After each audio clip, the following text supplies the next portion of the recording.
Buenas, corillo, estamos aquí de vuelta en Sazón Deportivo, como siempre, con tu receta deportiva favorita y poniéndole un poquito de sabor a tus deportes con su servidor Luis Meléndez y mi compañero Gabriel Gabo Sayas. Dímelo, Gabo. Dímelo, Luis. Regresamos aquí a nuestro estudio de Sazón Deportivo. Tenemos otra mega entrevista para ustedes, pero antes que mi compañero presente a nuestra invitada de honor, oye, tenemos que darle siempre un shout out a la casa Sazón Deportivo. Es Webnético Estudio en Guaynabo. Ahí está la información. Contáctalo. Es el mejor estudio con el mejor equipo y personal necesario para que ustedes hagan contenido de máxima calidad. Ahora sí, compañero, cuéntame a quién tenemos en la noche de hoy. Hoy tenemos a nada más y nada menos que una jugadora profesional de básquetbol que ha jugado en Portugal y Puerto Rico y es una de nuestras nuevas caras y del futuro de Puerto Rico. Y ¡Uy! Una de las caras favoritas de las montañeras de Morovis, nada más y nada menos que Katie y Villarini. Yo, Katie, what up? Podcast. Hey guys. We were so pumped. You're like, hey guys. Yeah. What up, Katie? Thank you for being here. You know, first of all, thank you for spending some time with us here. And obviously, you're gonna leave soon, so you had to get some time off your schedule to be here. So thank you so much, and welcome to Sazón Deportivo. Thank you so much for having me.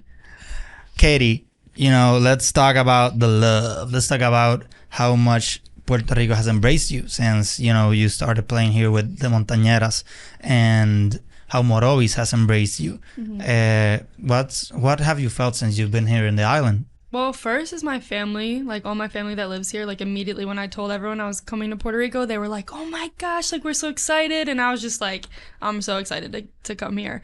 And then I got to Morovis and I met all the coaches and like everybody was like excited. I felt like a celebrity already, so it was really exciting and it was like kind of a little confidence booster that I had like my family on my back and like so much support already. So it was super exciting. And then I haven't been here in like 5 years since I was like a baby. So coming back and like being an adult and like grown was like, I was super excited for that.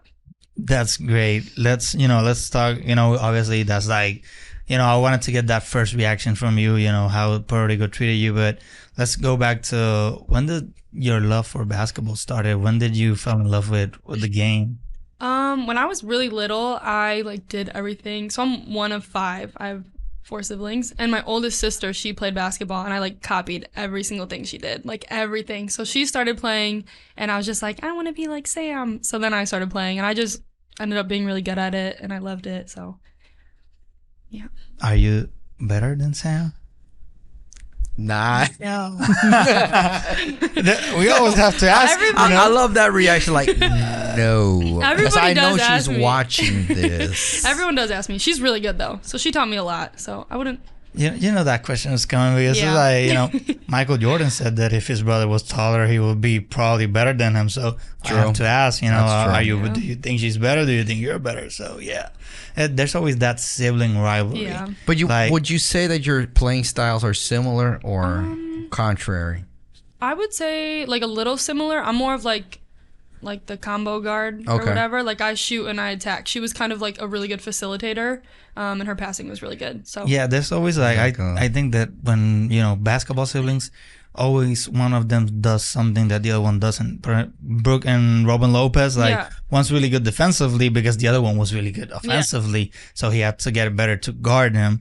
The Ball brothers, like Lonzo's a great facilitator. Leandro was a great post scorer, and like LaMelo had to learn a little bit of everything to. My brother's a better shooter than me. He's a better shooter than I ever was. Yeah, so. I can talk because my sisters they don't play basketball. No, but my brother can shoot the lights out. I could dream to shoot like him. So yeah, and it's always like that sibling rivalry that you like. Shit, like.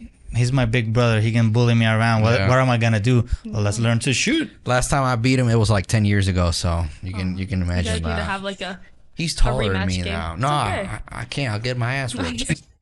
I'll get my ass whooped. So no, I know what game to play. No, last time we were on the court, I saw his brother, and he would definitely get his ass. Yeah, I'll get my ass kicked. I whip his ass. You're bigger than me. And I was like, yeah, you don't have to be the biggest to beat somebody else. Yeah, I can't. No, I'm sorry. I'm like, I was always a perimeter player. I'm like you 50 me up pounds out of weight. I'm like 50 pounds out of weight, you know, so don't bullshit me like that. Hell, Katie will whoop my ass too, so. Katie would probably whoop both our asses. So yeah. Let's not get into that, you know. Let's not get into that, you know. We don't want to step on that line. You know, she's gonna break our ankles and we're gonna be left crying on the floor probably. That's sad, but that's true. Yeah, that part of the story ends right now. Yeah, Katie.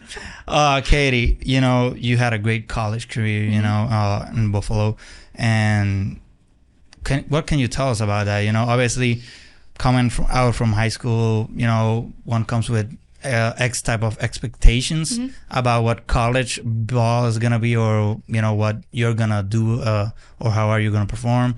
Did you meet your expectations that first year, or did it took you some time to you know get the hang of it? So for the on the offensive end, it took me a little bit of time just because I was a baby, you know, I was a freshman coming in, but I basically got recruited for like my defense and my scrappiness, and then like being a good teammate, and I was like a threat offensively, but I wasn't anything like my senior and junior year.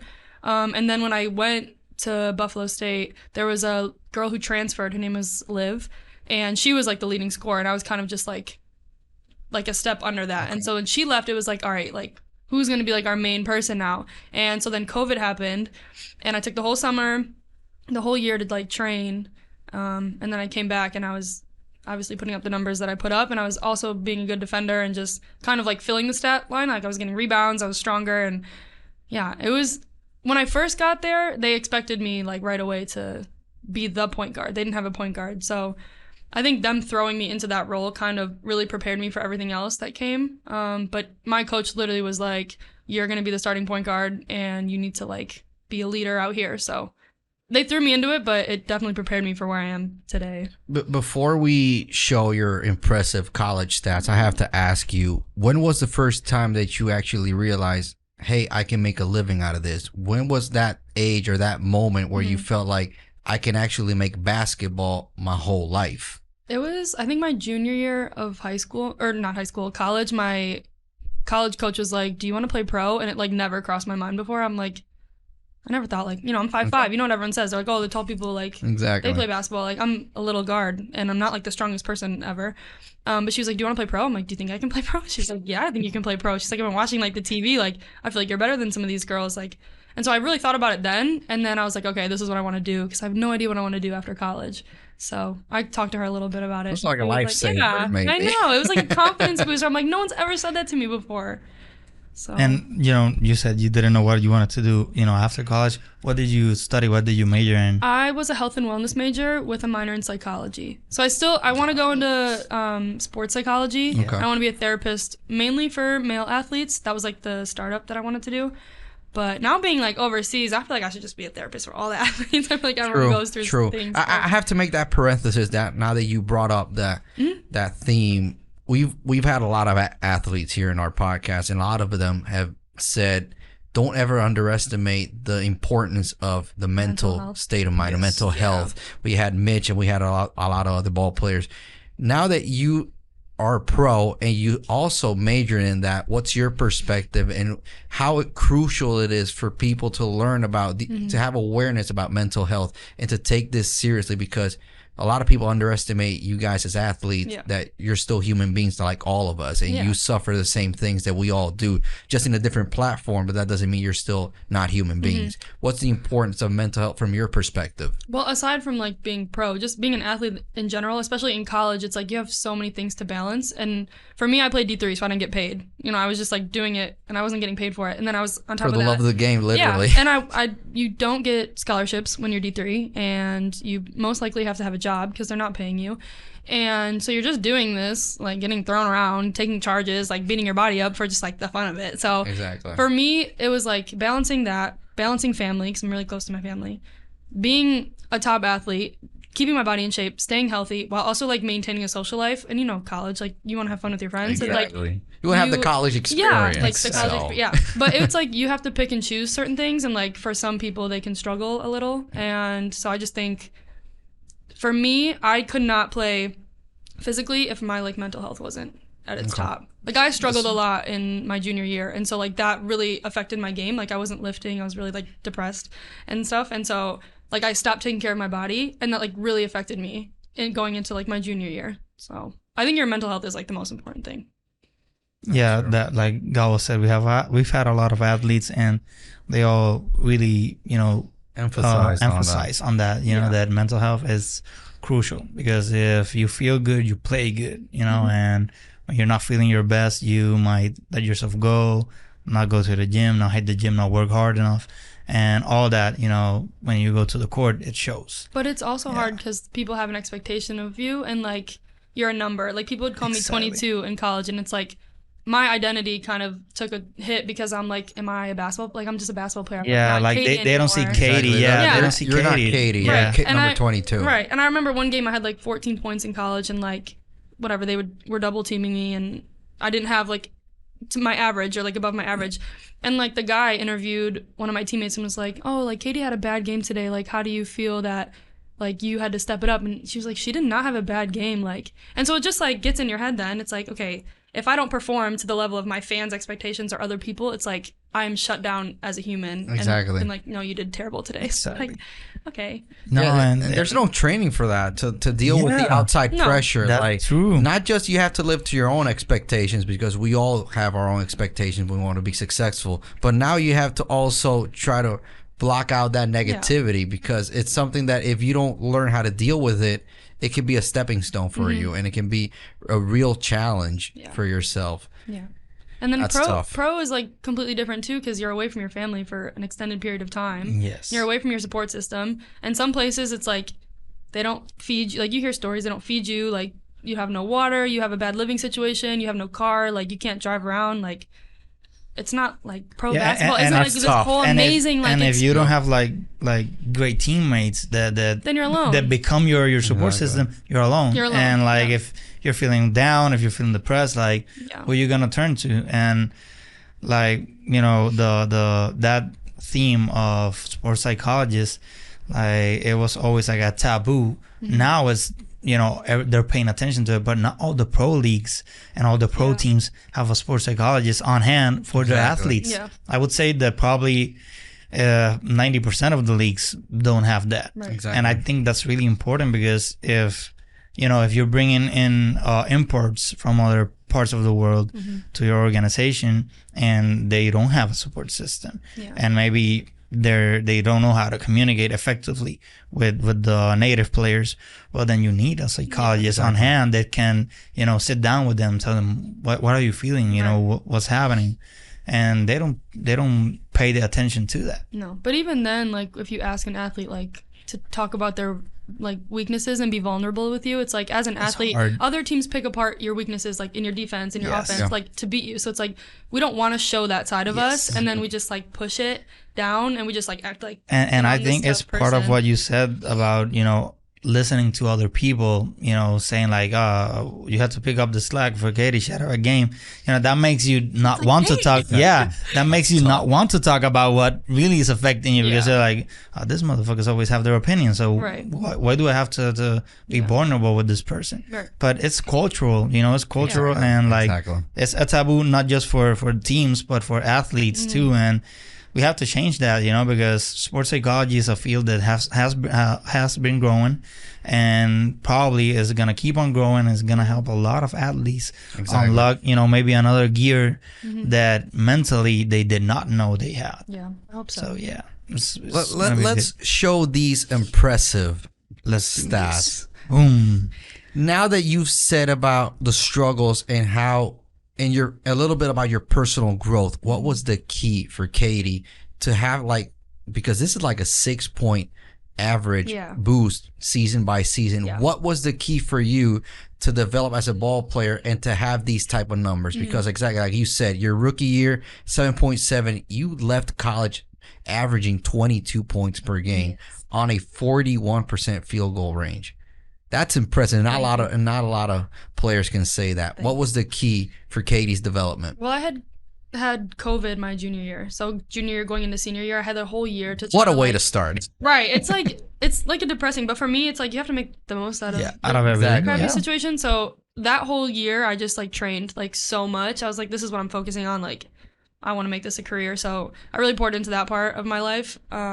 It was like running. Me and my sister would like run up and down like the cemetery hills and like do sprints, and like we'd be outside with our cinder blocks like weightlifting, and eventually when the gyms opened up, we were in the gyms with some of our trainers wearing masks and all that bullshit that we saw and everything. But I like that because like they were using cinder blocks, lift weights. You know, people have a bunch of excuses of why they don't do X or Y stuff, and you know, you wanted to train, well, let's run the cemetery. We want to lift weight, let's use cinder blocks. Exactly. You know, there's no excuse. If you want to get better and you want to be successful, you do whatever you have to do. So, and like I said, our leading scorer from the season before my senior year, like they were like, what are we gonna do? She's not here. Like, how are we gonna step up? And it's like, I am such a good defensive player. I was like, let me make myself like great on both ends. So I like really focused on my offensive game and my shot. I think shooting my like from the 3-point line really helps me a lot, because you know, if you have range, then the defense has to come out, and then that opens things up for other people. So working on my passing, my vision, making the right decisions, and it just kind of like, you know, I was praying about it and everything kind of just fell into place. Yeah, that's great. And like, you have to work, you know, like to become successful, you have to work constantly. So yeah, like you showed up, you were like, all right, they're having doubts about me and my capabilities because X, Y, and Z left the team.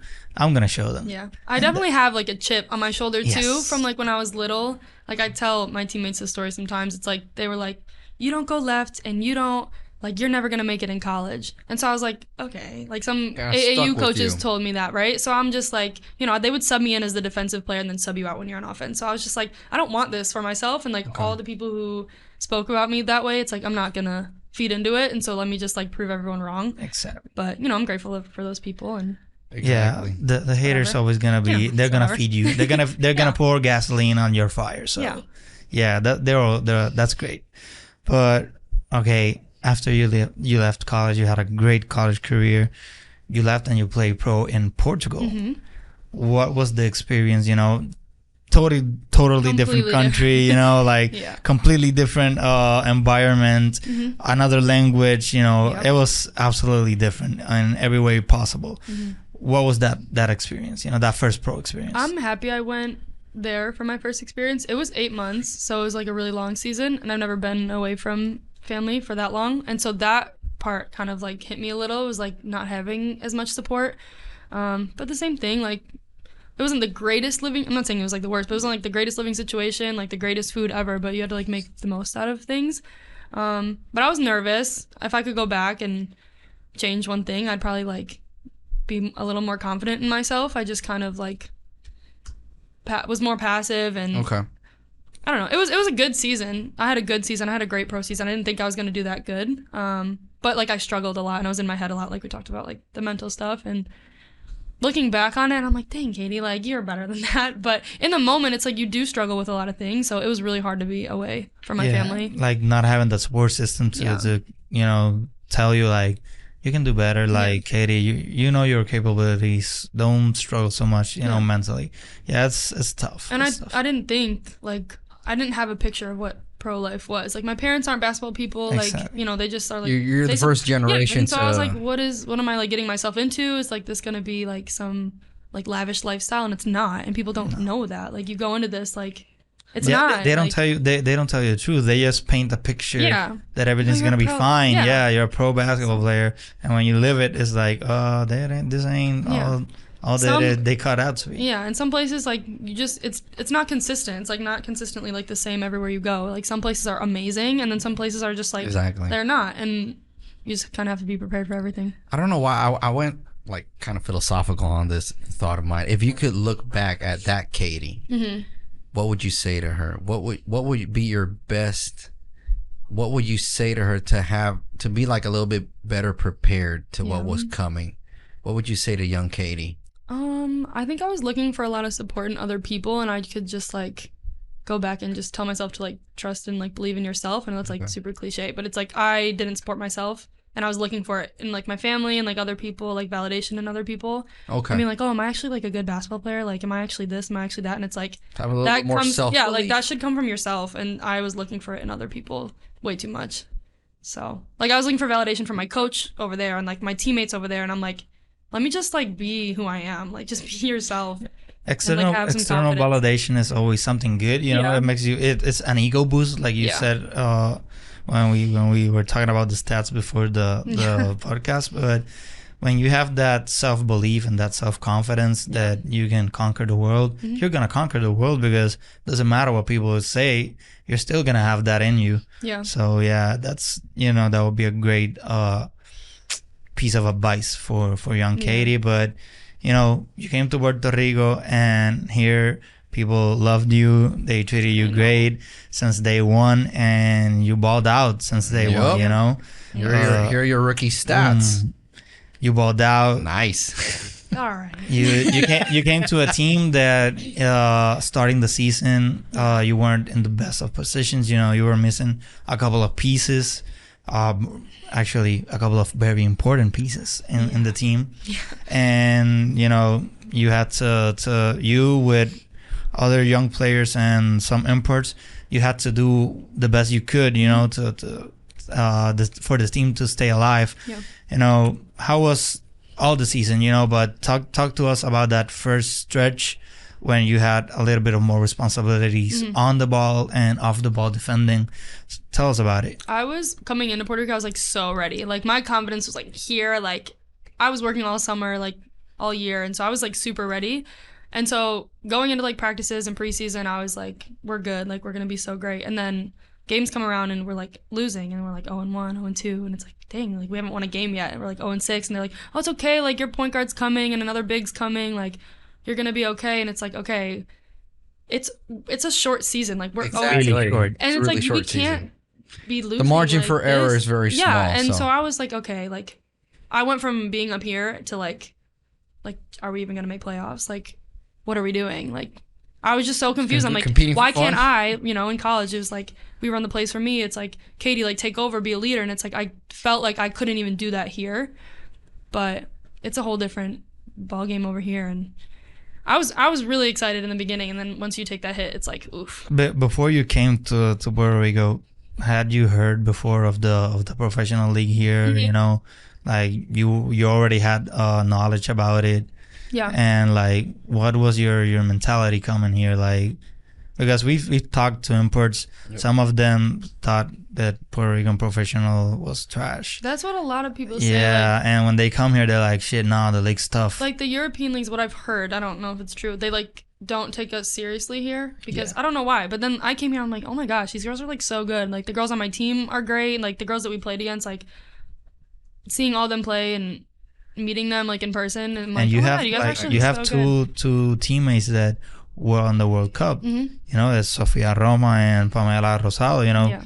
So it's tough competition. Yeah, and then I came in and they're like, well, our point guard's not here, so you're the point guard, and I'm like, okay, like that's Pam. Like I have to like live up to being like Pam is. It's a tough truth. Yeah, but no, I was excited for it. I was like, all right, like that's cool. And then when she comes back, like I can play it too, and I can shoot, and I can drive, and I can attack. So when we talked to Pam in Morovis, like we asked her, we told her like, the rookie Katie, she's been playing really well, and she all she had to say was nice things about you, and she said like she's a really good listener. She puts in practice everything that you tell her. She does it. She works effort. With a lot of effort. Everything she said was good about you. So yeah, having to fill in for her shoes and then have her come and teach you the ropes, and you can pick her brain out. Somebody that's been playing like 25 19, years in this league, since she was like a teenager. Exactly. So yeah, what was that most valuable piece of advice that she gave you? Because exactly like my partner said, you had the privilege to pick her brain out a lot. What was that key advice that she said to you? So she didn't really say like much to me, but I just like was watching her, and I'm like, dang, like she's so good. Like just the way she passes, like everybody was like, oh, when you play with Pam, like you guys are gonna be such a good duo, like all this stuff. And so I'm just like watching her, and like some of the decisions she makes are really great, and just like the pressure that she takes all the time. I mean, she's getting double teamed like crazy. Exactly. And so just all that. But the one thing she always says to me, she's like, shoot it. Just shoot it. And I'm like, all right, Pam, I'll just shoot the ball. Like, okay. But no, she was really like, it was just kind of like poetic to watch almost. I kind of agree with that. Yeah, I do. Yeah. It's like sometimes you don't even know how she makes them. Yeah. Literally. Yep. Yes.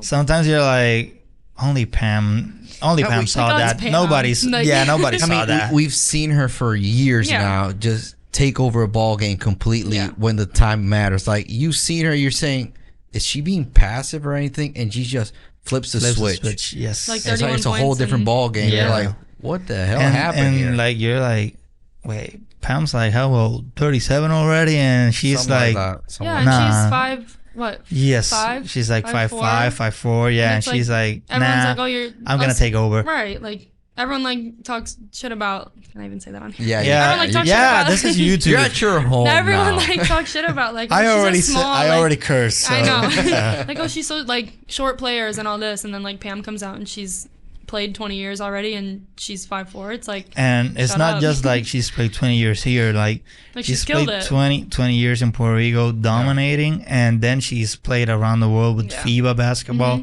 and she's done the same. So it's not like nobody can tell you like, oh yeah, she's been playing great because she's playing in Puerto Rico. No, she's played around the globe, and she's in every stop. Exactly. She has looked great.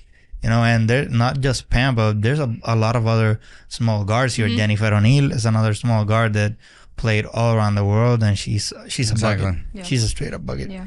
Let's talk about the last version of your team, the team that finished the season. There's no pressure. There's not a teammate here, right? Oh, right, there is. Yes, there is. Here. What can you say about the Montañeras roster? Wait. Let me.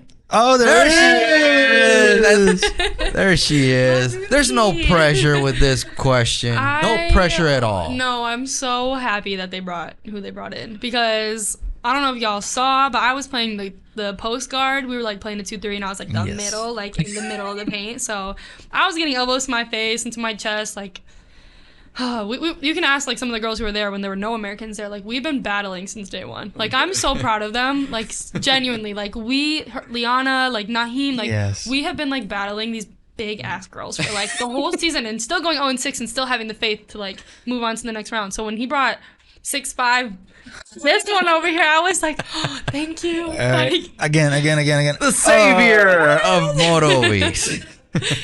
But no, I'm really grateful for them, and you know, you get some like post players, I mean teammates everywhere that you just don't really get along with and you don't like, and her and my other roommate Maddie, and like obviously the other American girl Chelsea, like we all got along pretty well, which is like a blessing because you don't get that most places. Like, so you can hate your teammates. Yeah, we actually saw that click automatically. Yeah. Like, you guys were in sync right off the gate. And like Katie said, like sometimes you just don't like the person. Exactly. And it can be so difficult. Yeah, it can be so difficult to you know, we have to stay together, you know, we have to practice every day, we have to do almost everything together, and if I don't like you, that's gonna be really hard. And you're gonna see that on the court, because not everyone is a professional. You know, some people like, if I don't like you off the court, you're fucked in the court. I'm not gonna pass you the ball. Or like or if something happens and like you scream at someone, like if she screamed at me, like we'd go home and be like, cool, like we'd be fine. So just like, I don't know, it's really important to have people that you enjoy. Exactly. And you guys also went to a team with a rich history of being successful. Like, you guys actually had that privilege of coming to a team that has been successful in the last 10 years. What did you guys learn about the culture of the Montañeras, and how crucial was that for you guys to settle in quickly? Their fans, like, you guys already know, you can like show clips out here, whatever. We do. Are the best thing in the world. Like, the Morovis fans are actually like my favorite thing about Morovis. Like, they be showing up with like Home Depot buckets, like bang, like, so just like the support, like just this genuine, like we'll walk to our bakery and people will just be like, oh hey, I have no idea who they are. They're like, oh, like good game the other day, or like good luck, and you know, people they buying follow us. You guys. No, they like buy us dinner. They're like, good luck for your game. Like, this one's on us, or like they'll buy us cervezas and like, you know. Nice. But no, they are like very supportive. So everyone's like, where's Morovis? And I'm just like, that's my town. Exactly. Like, those are my people. Exactly. Nice. We already heard Katie speak Spanish. She has to speak a little bit of Spanish for us. Yeah, she does. Maybe at the end. Yeah. She definitely has to speak some Spanish to us. But like Gabriel said, you know, Morovis is a team with a rich history in basketball. especially in the female side, because they don't have men's team in a couple of years. So you're the shining light of Morovis. And like she said, I was in Atillo in the first game of the series against Atillo, and I saw all the fans with the Home Depot buckets. She's not lying. That's nice. There were like a bunch of fans, and they were like, "Gang, gang, gang." I was like, "Oh, holy shit!" I thought I was in Morovis, And your family is really energetic, also. Yeah. I would say, especially one of your uncles. My uncle, Yeah, he's really energetic. If we could, I don't think she's gonna be able to be in the show. But I don't think your cousin is over here. She is over there. Yeah, she's over here. She's laughing her ass off. She knows we're talking about her dad. He's the best fan. We saw him in Santurce, and he had everybody pumped up. So he had me pumped up. Yeah, for taking real. his shirt off. Yeah, I saw it. Yeah, no, definitely. It's a privilege to have great fans and to have a support system here. Yeah, in Puerto Rico that since day one you told us they were like, we're gonna be there for you. Well, even my dad, like back home, he lives in New York. Like how many times did he fly down? Like 5 times, like 5 different times, just like see a basketball game. I saw like, him. I'll be there tomorrow, and I'm like, okay. He's like, but I'm leaving on Wednesday, and he'll be like, oh, I'm coming back on Friday, and I'm like, okay. Okay. So sure thing. he's very supportive, and obviously he's that's his great. family's from here, so he wants to like get back into Exactly. being around Puerto Rico. So it was really cool to see everyone, and especially my uncle was a little crazy. I got the videos. So. Nah, but your uncle, he's the best. He's the best. Really is. He's like your number one fan here. I would say that without a doubt. Besides Maddie. Yeah. Maddie's okay. You guys don't know, but she was like, hey, don't forget. I didn't say that. Her dad's better. I didn't say that. For the record, I did not say that. No, we could just I got a mean look. Yeah, I don't care about that mean look. We're all good. We're not scared of anybody here. But you reached the playoffs. Mm-hmm. You had a tough series, against Atillo. A really good team, first year team, but they got some really good imports and some key native players that helped them reach the playoffs. And obviously, it was a tough battle. It was a best of 3 game series, and you went all the way, to game 3 and lost, in the last 15 seconds. By 2. Literally the last 15 seconds. It was like 15 seconds. They inbound the ball. Godbold had it on the top of the key. She was dribbling. She gave it to Dariana Lewis. Dariana Lewis, shot and made it. But it was a tough game. I saw Shelby here. She's with us. She got called a bogus foul that got her out of the game. Yeah, she fouled out. Yeah, she fouled out because it was a bogus call. But that last point, for the record, you don't have to put this on. But the last point did go in when the clock was done. So the clock ended first, and then the ball went in. So. Yeah, but I throw that out there. Yeah, but I think I saw the replay and Did she release it? The ball left her hand. All yeah. We could go with that one. Yeah. Go with that story. Yeah. I want to find that video now. Yeah, I saw the replay. I was watching the game. Katie knows. I was watching the games always. Katie and Shelby. I was like, I saw you guys. It was a good game, and they did. The other team did really good. And it was just like I wanted to win because that was the team that like drafted me. In the beginning, I don't know if you saw that. That's true. You were traded. You were traded. So yes. Me and their coach are like we would bicker back and forth, but they did really good. Yeah, no, they have a good team, and Tony's a great coach too. So yeah. But I can feel that. It's okay. Yes. We'll get them next year. Hey, next year, exactly. Next year. Don't worry. I'm trying to find the play. Give me a second. Bro, there's some ads. Yeah, there's a lot of ads. None of them pay us to be and hit this video, so none of them are gonna get. I want to see the live reaction now. Yeah, but. Katie, this first season ended, it was a tough playoff loss. But tell me, what are your plans, moving forward to next year, maybe another league, professional league? Tell me about your plans in general with basketball. Well, I talked to my agent, and we're just kind of looking at things right now in some of the European leagues, and I have some offers. So we'll see where that takes me. I definitely want to come back to Puerto Rico next year. I love it here, so hopefully you guys will have me back. And then in October, you're Puerto Rican, so. Yep, you're one of us now, so yeah. And then in October, I know the national team goes to Chile, so I went to a tryout at the end of this season. Just met all the coaches, and it was really cool. So yeah, so hopefully, you know, fingers crossed, prayers that I headed that direction. We hope to see you here in Puerto Rico in October, and we hope to be able to go to one of your practices, you know, and be there with you and the other girls, you know, watch what you're doing before leaving to Santiago, Chile, to play. Is the Pan Am is it the Pan Am? Go? I think so. Los Panamericanos? Yep. Yeah, I think it's the Pan Am Games. Yeah, so there's gonna be tough competition. Yeah. You know, there's going to be Canada, there's going to be USA, there's going to be tough competition. So, and I hope that you get the opportunity to play in Puerto Rico. When, you know, the Puerto Rico national team plays here, you're going to see a whole lot of, there's going to be a whole another level. Well, we got to make it there first. So fingers crossed. You're going to make it, Katie. You're going to make it. You know, we have faith. We know you're going to make it. You had a great rookie season. Thank you. You're part of, I would say, one of the best young, you know, cores we've seen come in, you know, in the draft, one of the best draft class. You know, you were great. Maria was great from Lares. Paola Maldonado from Lares was great. Nairimar Vargas from Santurce was great. She's laughing. She's laughing. Yeah. She's laughing because, you know, we posted something of Nairimar winning the Rookie of the Year. She So, she did really good this year. Yeah, so. but she knows we support her fully, you know, throughout the season. So, but yeah, it's like a great draft class, and I think that Puerto Rican female basketball is in good hands, you know, moving forward. There's a lot of players right now in the national team that are young enough to you know, be integrated with you. And obviously all of you that are new and up and coming are going to integrate those players. And I know we're going to have, you know, more Olympics, more World Cups coming our way. And we're going to do great. Yeah.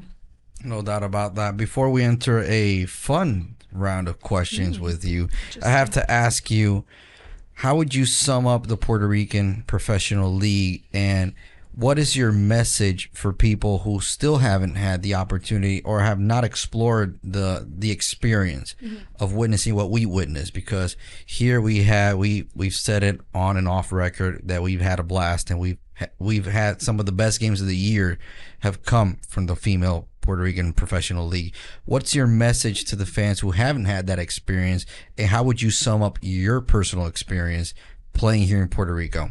I loved playing here. Like, I didn't have any expectations coming in just because of my last season. I was just like, let me just, you know, go in and see what this is like. I didn't really expect to get like the minutes that I did, or like, you know, everyone's like great here. So I was just like, let me just learn from people and do my best, and just to come in and like see the environment and see how competitive it is. And like, you know, people are getting fired every other day, like, and replaced. Like, so that was kind of like a wake up call, and it's like, you gotta get like your shit together because you could be sent home. It's very cutthroat, right? So. And it's very competitive. So my experience was like, don't really listen to those European leagues that say like it's a joke. Like, it's not. Like, it's really competitive here. There's some great basketball players here, so I really enjoyed my first experience. Yeah, like she said, you know, like we were talking about, you know, earlier.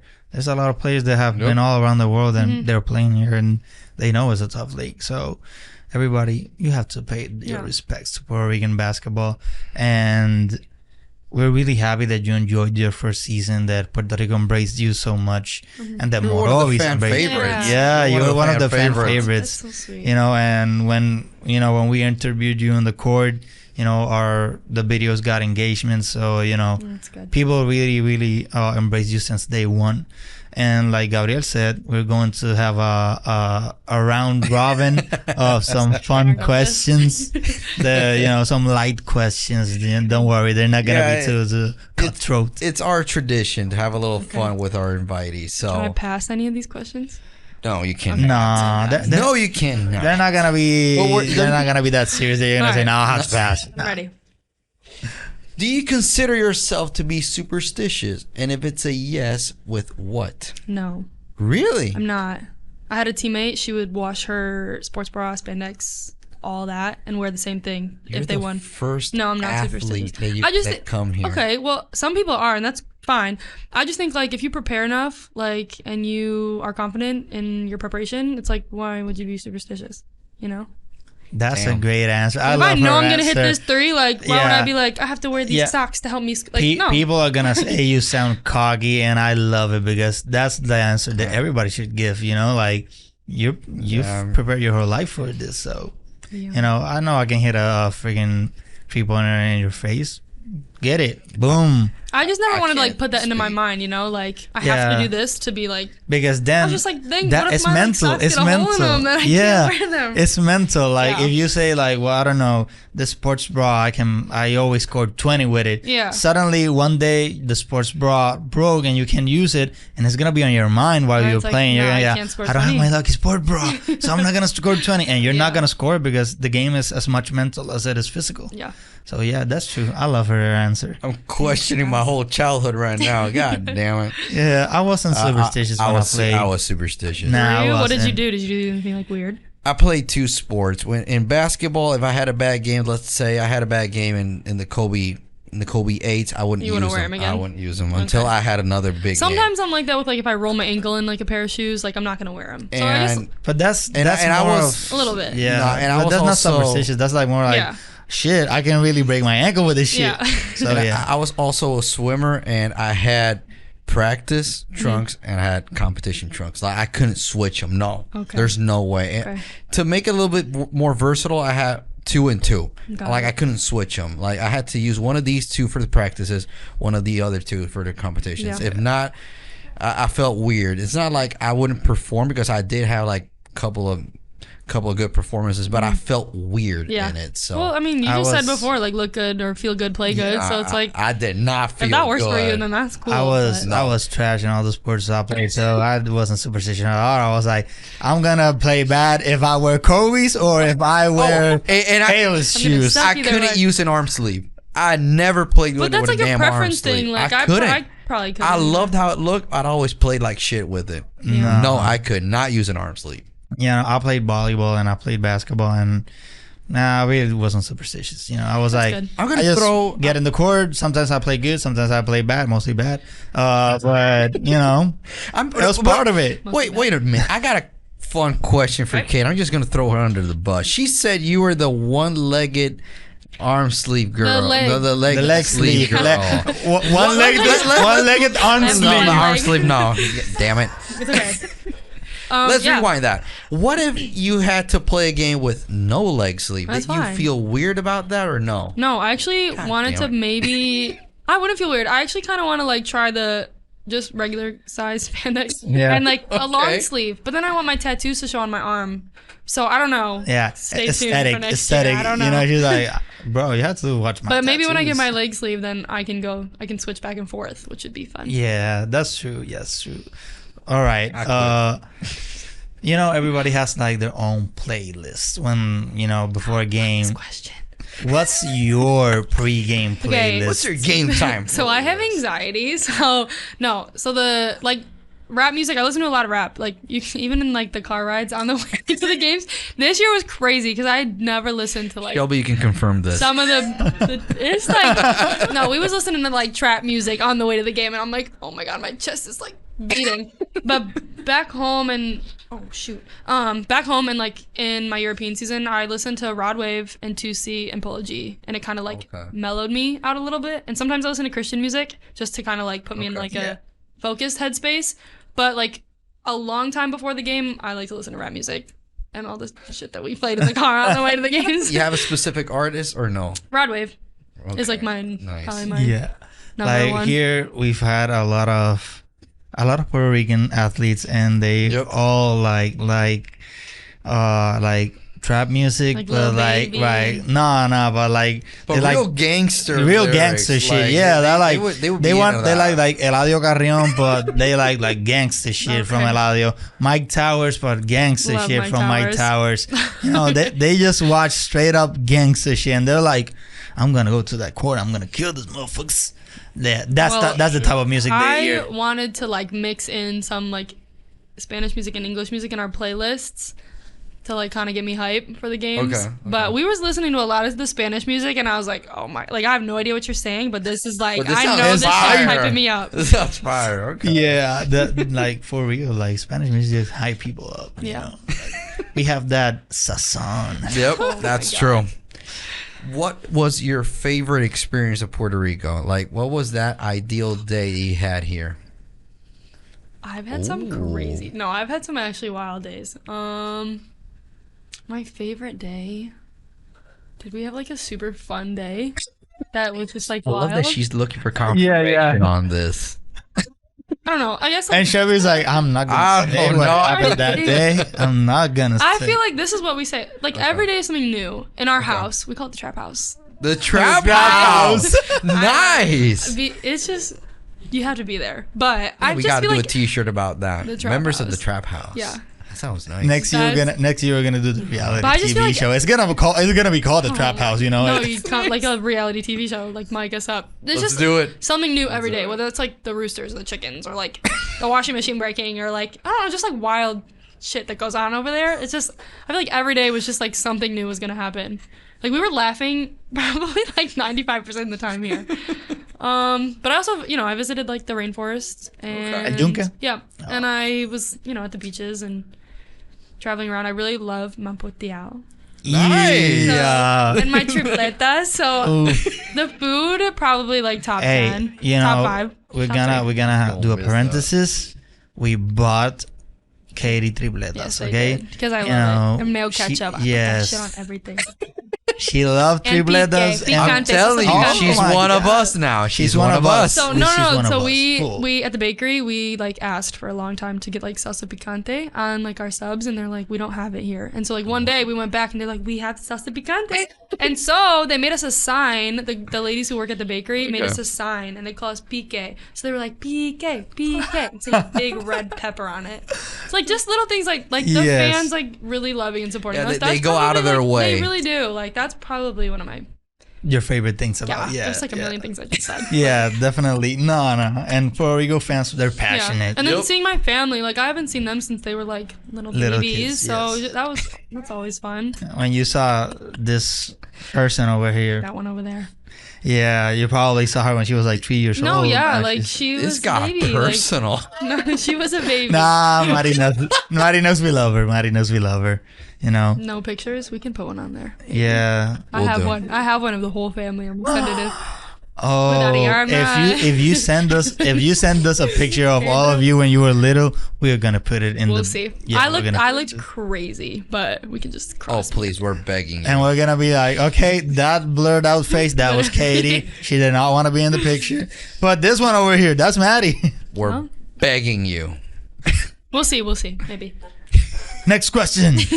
What is your favorite pair of shoes to hoop in? Lifetime. Lately, Like, life-wise, what's your favorite pair to hoop in all time?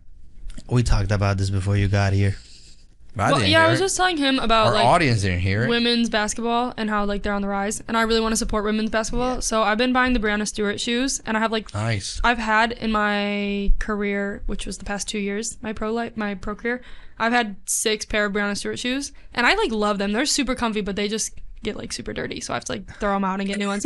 But I just brought the Sabrina Ionescu shoes, and so those are back home, and I'm ready to Those look wear those when I get fire. home. Yeah, I want them. I know. Literally, I want the Sabrina So ones. I really like the Brianna Stewarts. I wear the white ones mostly, but I just like I got the red, white, and blue ones for Puerto Rico before I Yeah. came here, and I was like, let me Nice. support. But probably those two. And I have a pair of PGs at home, but I don't wear them as much. I don't know why. They're really nice to look at, but the women's shoes are like super comfy, so I like love playing in those. Yeah, I really want to buy the Sabrina Ionescu, and I do. I saw the Brianna Stewart ones, the Stewie ones, and their Puma, and Puma is always so super comfy. comfortable. It's super comfy. Yes, I've played in LaMelo balls, Exactly. and they're You have the comfortable. mellow. They're You like have the this- mellows. Yeah, I Very got the similar. mellows. Yeah, They're very similar.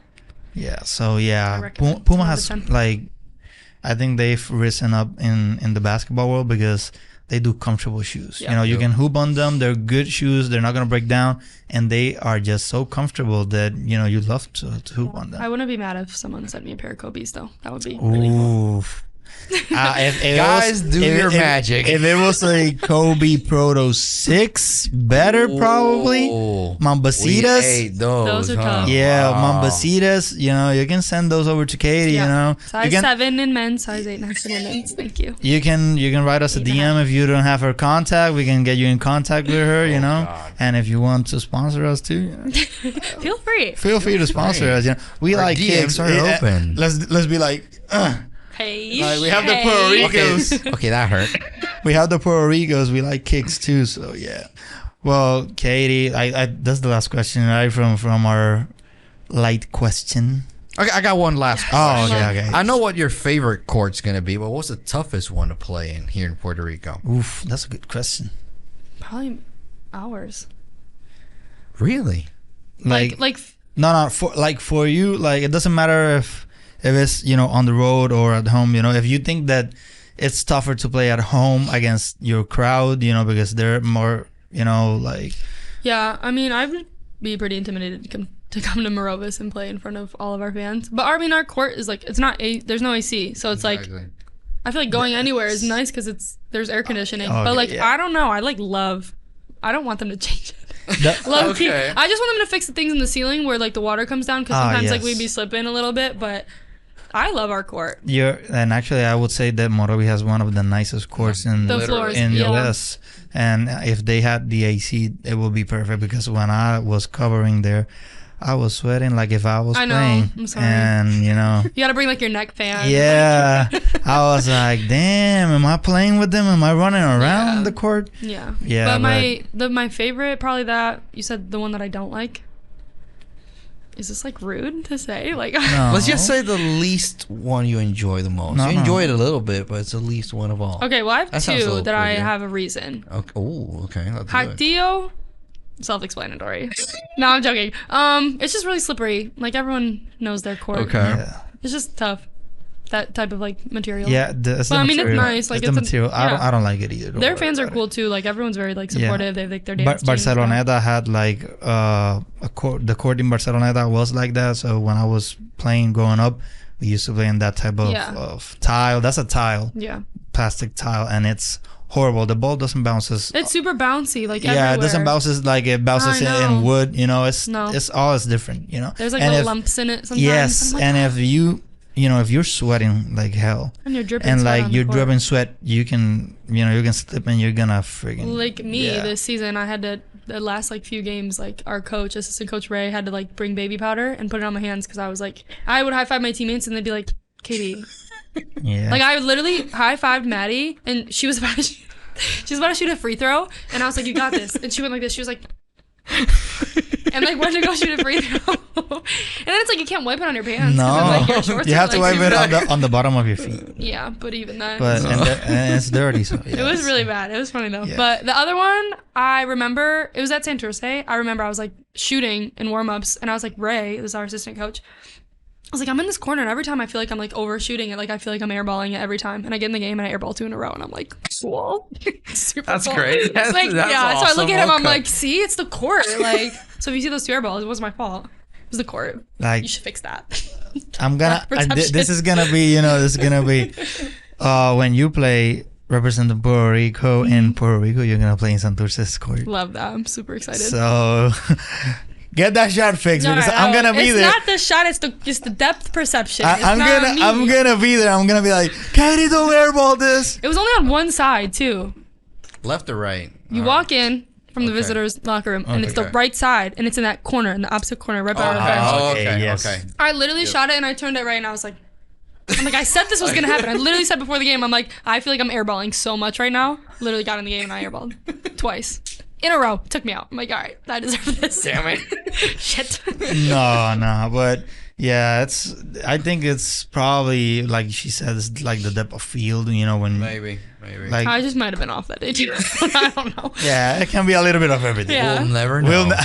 The world may never know. The world may never Stay know. tuned. Yeah, but yeah, when we see Katie playing for Puerto Rico national team, she's gonna make Yeah. those threes. Don't Yeah, worry well, about don't it. Oh yeah, we're gonna There's scream not our gonna lungs be any out. airball so. there, so yeah. No. But Katie, thank you so much for being here. Thank you so much for spending some time with us. And thank you, you know, for the love and support you've shown Puerto Rico too. And thank you for being here, you know, a couple of days before you go, because we know that you're leaving soon. But you're coming back in October. In October. Yeah, you have to let us know when the team's gonna practice. You know, we talked to Jerry a couple of times, but I love this like positive manifestation. Like it's about to happen. This is great. Hey, you have to manifest. I know. You have to manifest things. You know, if LeVar Ball got his 2 sons in the NBA manifesting it, wow, what you know, a great example. Yeah, that's a great example. Why can't we do it? You know? We're gonna get Katie on the national team. Manifestation. You know. You heard it here first. And she's a tireless worker, so that's gonna get you far. So thank you so much, you know, for being here with us. Thanks to Madeline, you know, your cousin. La prima. OG. Yeah, she, you know, I told her, yo, I want Katie on the podcast. Yo, she's gonna come out over here. You talk to her, and I was like, thank you so much. So thank you, Madeline. Thank you for being here too. Thanks to Shelby too. She's the next invitee. She's the next one who has to sit in the hot chair. It's probably not gonna be today because it's late as hell. It's not gonna be today, but they have to go really far. But yeah, when she comes back, she's already said she's coming back next year. Nice. So we're gonna be waiting for you next year here, Shelby, and we're probably gonna seat you on that seat that Katie's sitting on, and we're gonna ask you the tough questions. Can you bring the tripletas again? Hell yeah. Hell yeah. No. Next time, mamposteado. Both. Oof. Both. Yeah. Sounds like my dad makes sounds a great like a plan. And the salsa picante. Oof, salsa picante. Yeah, I don't like it, but we'll buy it for her. I love it, man. We'll buy it for her. I love it. So, thank you so much. Y a ustedes, Corillo, recuerden seguirnos en todas las redes sociales. Estamos como Sazón Deportivo en Facebook, con acento en lado de Sazón. Sazón_Deportivo en Instagram. Sazón Deportivo todo juntito en TikTok. Y Deportivo Sazón en Twitter. Corillo, tenemos... esta vaina. Tenemos 392 subscribers. Van a salir por allá mismo. Ya mismo sale, confía. Ya mismo sale. Mira, Sazón Deportivo. Ahí si estamos. Dios quiere. Y, hey, 392 subscribers. Ayúdennos a subir ese número, por favor, ¿verdad? Suscríbanse al canal. Denle like al video si les gusta el contenido. Y prendan la campanita si quieren estar al día con todo lo que pasa en el mundo deportivo en Puerto Rico e internacionalmente. Gabo, zumba tus redes. Vamos encima, Instagram y Twitter, ahí está, a la orden siempre. Katie, tell us your socials. Katie Villarini on everything, but make sure you follow them because they're great. So follow them. Thank you, Katie. Thank you so much. And Corillo, nos fuimos. Seguro. Nice, you nailed it.